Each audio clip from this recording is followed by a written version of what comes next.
Let's talk about combos in succession. Some of the most commonly asked questions by BDO players are about combos. What combo should I be using? Well, it depends. Are you having trouble with combos?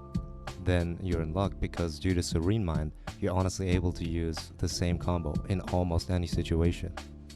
This makes it essentially worthless to make a video that showcases combo after combo, as most of them will be practically identical, with the only difference being that each is slightly worse than the one that you just saw. So instead, let's go over some of the logic behind chaining together skills in succession. I think this will be more beneficial.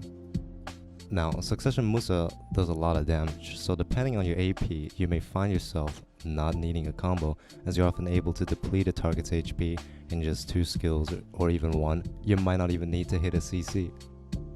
But if you actually do require a combo to kill someone, you're gonna want your last CC to ground them so that you can make usage of all these down attack modifiers that you have. But mostly the one on blooming, as blooming is what almost single-handedly allows Succession to cut down targets with extremely high DP. These are all the grounded CCs that you'll have access to. But as for the ones you'll want to be using combos, it looks more like this. I know, it's a pretty limited selection. That's why I'm gonna put these 2 kicks from the pre-awakening kit here too. If you need a knockdown, for example, you can use Roundhouse Kick while your Crust Crusher is still on cooldown. The good thing about knockdown CCs is that they last long enough for you to land 2 bloomings. After a float, you only have time for 1, perhaps followed by another skill. On the other hand, floating is more reliable as floating resistance is much less common. Furthermore, all of your floating skills can be used in rapid succession, which means that if you can kill your opponent with a combo that has 1 blooming, use floating. Here are some examples of what you can do after using a floating or knockdown CC. Hey, you're doing this all backwards, you think to yourself. How do I start a combo? Well, that's a great question. First, you have to land a CC, but more on that next time. These are all the standing CC abilities that Succession Musa has access to, but your initial CC will almost always be one of these. After a stun, there's enough time for you to use Rising Storm or the 3rd hit of Gale before leading into a floating or knockdown.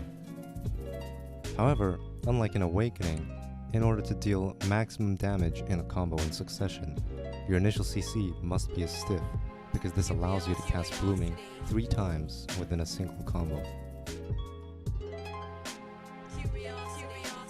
When you put all of this information together, it looks something like this.